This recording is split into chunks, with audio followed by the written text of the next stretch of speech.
తిరువూరు మాజీ ఎమ్మెల్యే స్వామిదాస్ సంచలన వ్యాఖ్యలు చేశారు. సోషల్ మీడియాలో తన రాజీనామా ప్రచారంపై స్పందించారు. తాను ఏ నిర్ణయం తీసుకున్నా అందరితో సంప్రదిస్తానన్నారు.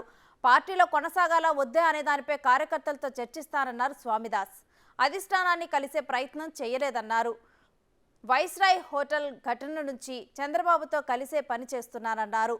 తిరువూరు సభలో ప్రాధాన్యత తగ్గించారని అందుకే వెళ్లలేదని స్వామిదాస్ చెప్పారు. కేసినేని నాని రాజీనామాను ఆపాలని అధిష్టానం నుంచి సమాచారం లేదన్నారు.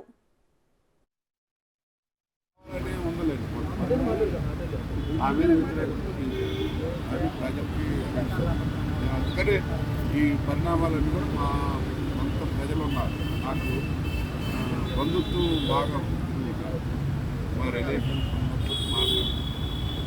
మాట్లాడి అదేవిధంగా మా నాయకులు శ్రేయుల వాళ్ళందరితో మాట్లాడి రైళ్లకు ఒక కంపెనీ స్పష్టత కావాలని ఉండలేదు. ఆ మీద అది ప్రజలకి అందుకనే ఈ పరిణామాలన్నీ కూడా మా సొంత ప్రజలు ఉన్నారు. నాకు బంధుత్వం బాగా మా రిలేషన్ మాట్లాడి అదేవిధంగా మా నాయకులు శ్రేయుల వాళ్ళందరితో మాట్లాడి రైళ్లకు ఒక కంపెనీ